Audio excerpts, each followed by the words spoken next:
Okay, I know I look terrible, but I don't care. I'm going to read something I wrote a while back, and I don't know if this is working. I'll find out shortly, but the latest update was from January 2024, and it's called Ode to the Odds, and this is why God exists.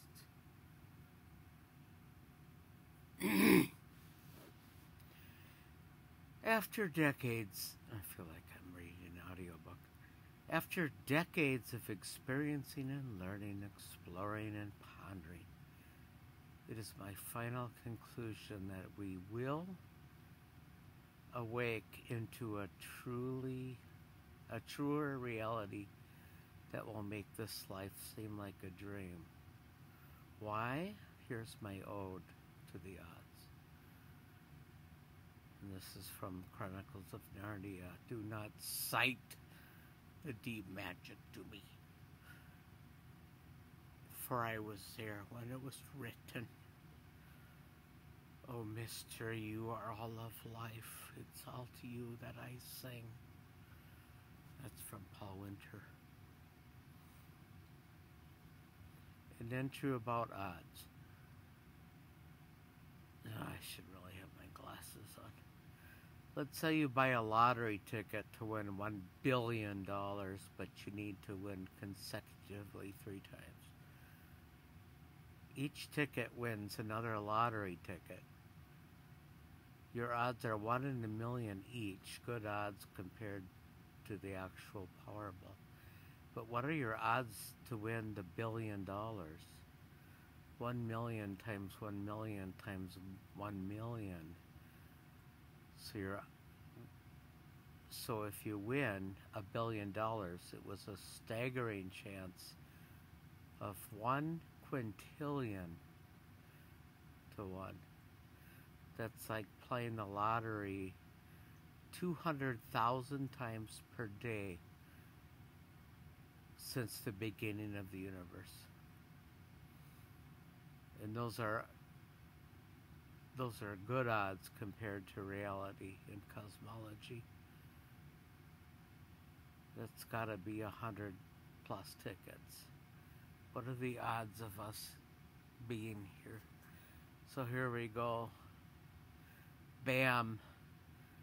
So in the beginning, famous first words, all there was energy, an unexpectedly enormous amount of unexplained pure energy suddenly turns into reality by a yet unknown force or process. And space-time physics and chemistry and the periodic table immediately came into existence with perfection. The unimaginable numerous fundamental particles 14 billion years ago were already had a fate, including me, my Mac, and this reading. It turns out the synergy is enough, E equals mc squared, to change the state of bosons, energy, to baryons, matter, now made of quartz. Inexplicity.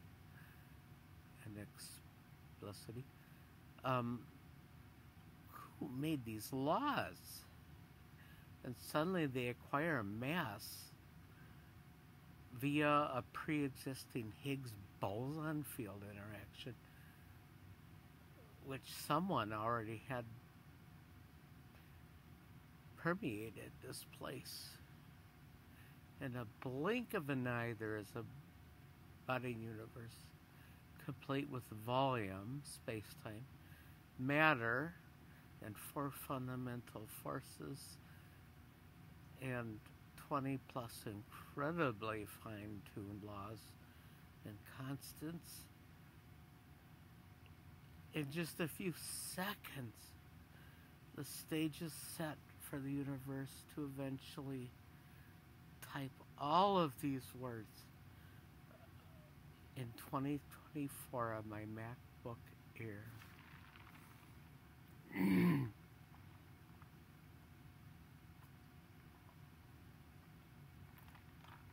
Sorry, I need some lemonade.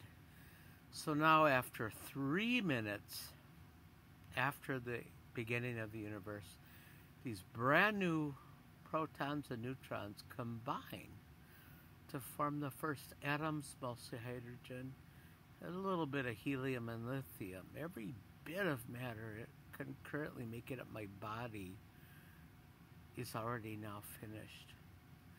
My whole body is 14 billion years old. So now we have the whole of the periodic table. And it's unfathomable complexity for atoms and chemistry and their properties. And we're ready to go. Even at this time, there was only hydrogen and helium. Huh? By the way, at the earliest moments, there was created equal amounts or parts of matter and antimatter naturally. Naturally, why? Question mark. They annihilated each other. But for some unknown reason, a tiny fraction of regular matter survived. Around 1 particle per billion is what they figure. Just barely enough to form 100 trillion galaxies, each with 500 billion stars on average, and countless more planets, quadrillions of planets. Wow, that was close. Now all you need to make the rest of the elements is gravity, which begs to question, what is gravity? How convenient. And now these dark, cold clouds of hydrogen can gather and form the very first stars. Let there be light. As God said, let there be light. These stars using this new gravity fuse hydrogen into higher elements. The extremely repulsive hydrogen protons stick together when close enough. And the stars started to fill up the periodic table, which already existed. Through supernova and all the 92 naturally occurring elements were released into space to be used by new stars and planets.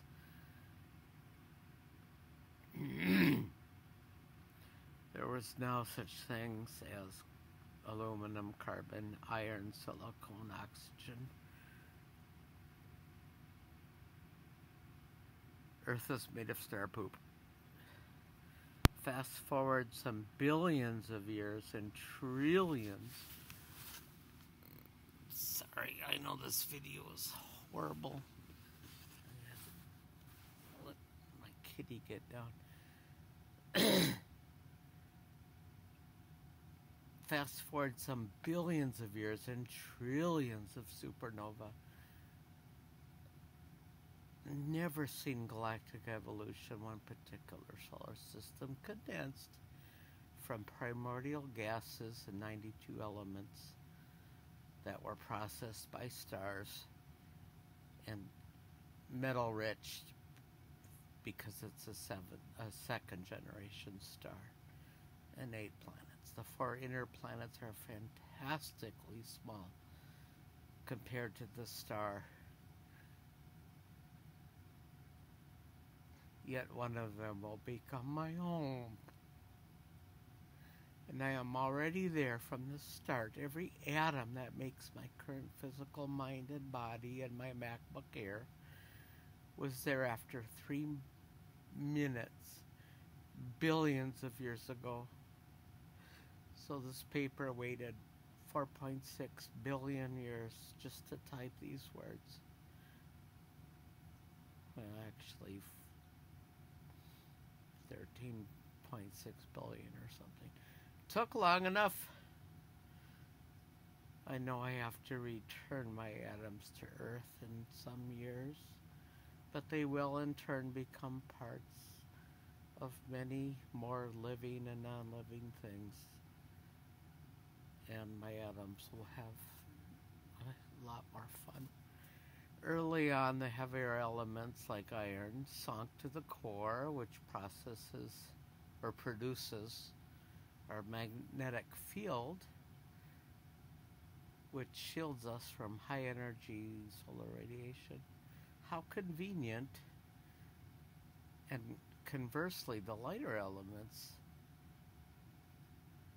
rose to the surface to produce the rocky silicon and oxygen-rich crust that makes our soil.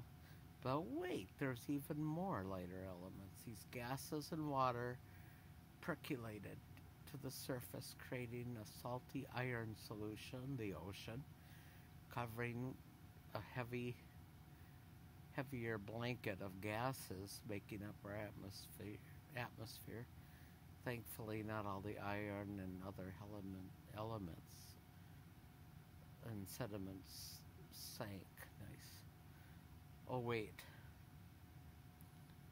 Whilst things are still lifeless and young, let's smack the planet with a smaller planet to give it a 25-degree tilt to absolutely optimize the maximum possible growing zones and to give us the wonder of seasons. And while we're at it, let's leave enough orbiting debris to coalesce into an unusually large moon, which stabilizes our tilt and slows the Earth's rotation, slowed the Earth's rotation from 6 to 24 hours over 4 billion years, and it's a good thing since our star produces and transmits light of low frequency, and amazingly our atmosphere blocks most of the deadly wavelengths, yet allow IR, invisible light, just like a window, just enough UV to power mutation. It's great that the sun can transmit its tremendous energy through the vacuum of space at all. It could have just as well been opaque. Or a dark universe, I suppose. When a new planet cooled, let's have day. And let's have organics in a churning sea of bubbles acquire a watertight membrane, an ability to store vast amounts of information, incredibly dense information through DNA, life. A mystery to this science, to this day to science, how it all started. Yet, through trial and error, the best survived, and one odd day later, they stumbled upon a great idea. Let's capture solar energy and store it as carbohydrates. The first batteries were thus created by a green-colored foam. Oh, and let's say the byproduct of this chemistry is extremely oxidizing element called oxygen.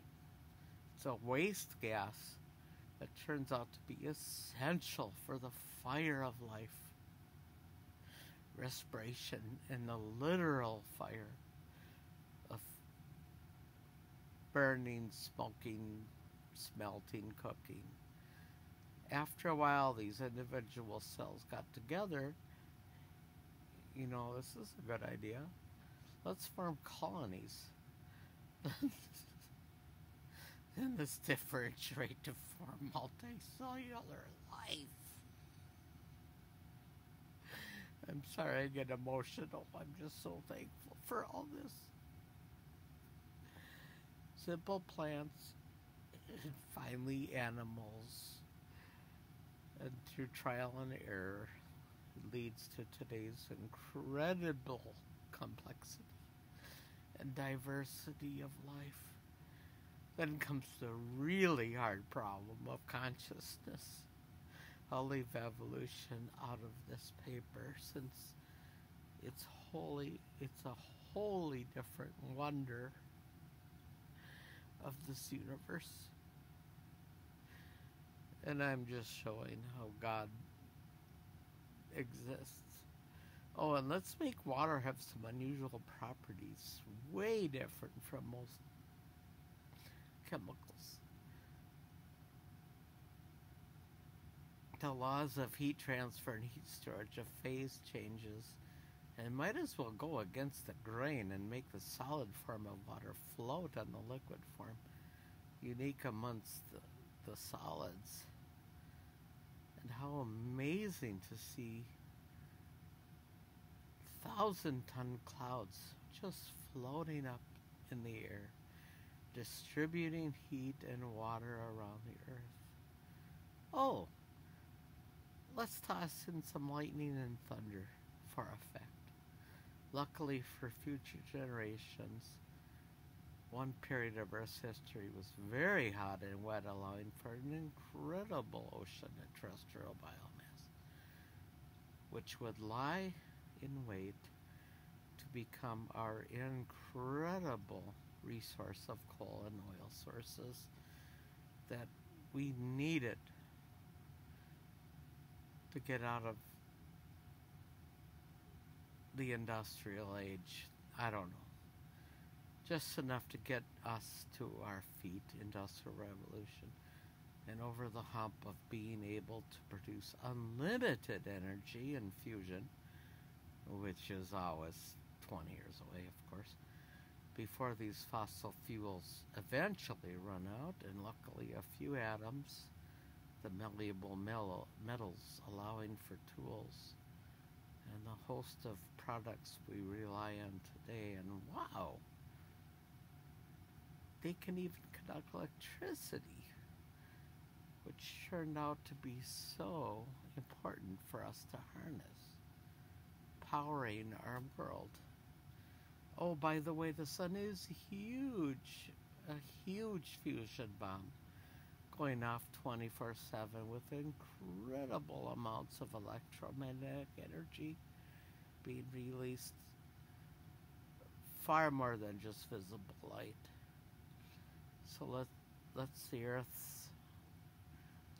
give the Earth a solid metal core that rotates differently than the Earth, and that'll create a magnetic field. How convenient. This will deflect the harmful rays of the sun. But wait! Let's make oxygen to allow for O3, ozone. And that will block the rest of the radiation, UV and all that. So, done. Here I am. As well as this paper, the New Atheists and many agnostics will tell you there are infinite universes, although there's no evidence. They say there must be to nix a creator. So simply explain the incredible odds for us to be here.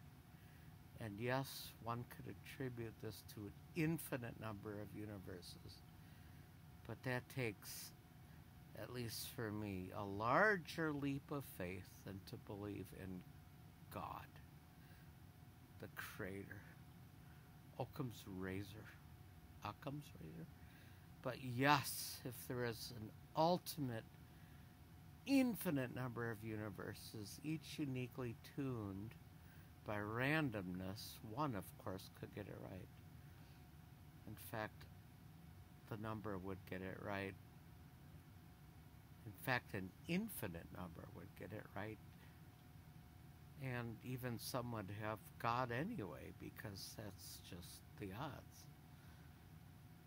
So, on the other hand, if this universe is all there is, ours, there's definitely a creator, as crazy as it sounds to some of you, who created the creator and all. Both are leaps of faith, which is higher question mark. Christians have been studied, and it is what is inside that shines through that provides further evidence to me. There are, in general, happy and exhibit traits, you know, fruits of the Spirit, gentleness, humility, self-control, love, peace, joy, etc. Sure, you can attribute this to any number of variables you want, but to see changed lives is a wonder to behold, and provides even more evidence to me. Of course, we could be a simulation, but that only removes us one level or more from the base universe. So reality is irrelevant. So really, this is irrelevant. It might be interesting, sure, if we could someday manage to host our own simulated universes, since running full simulated universes inside a simulation would certainly tax our external hardware we are running, and perhaps let us know in our place. That didn't make much sense.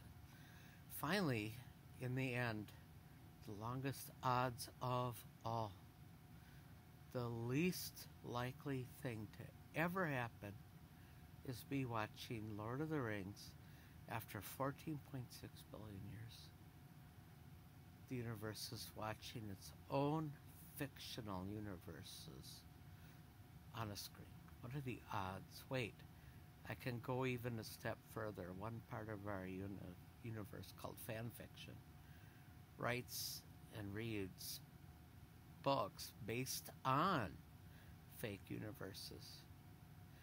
And for all I know, someone perhaps has upped the ante and wrote fan fiction based off fan fiction, based off fan fiction, based off reality, yes. I just asked, and my daughter just confirmed there are fan fiction books. Wattpad? Based on apps, on fan fiction books, based on real books. Alright, and that's it. That's the end. I love you, Lord. I'm so thankful. I'm so thankful for creation. It's been wonderful. I have like 10 to 20 years left. I love you guys.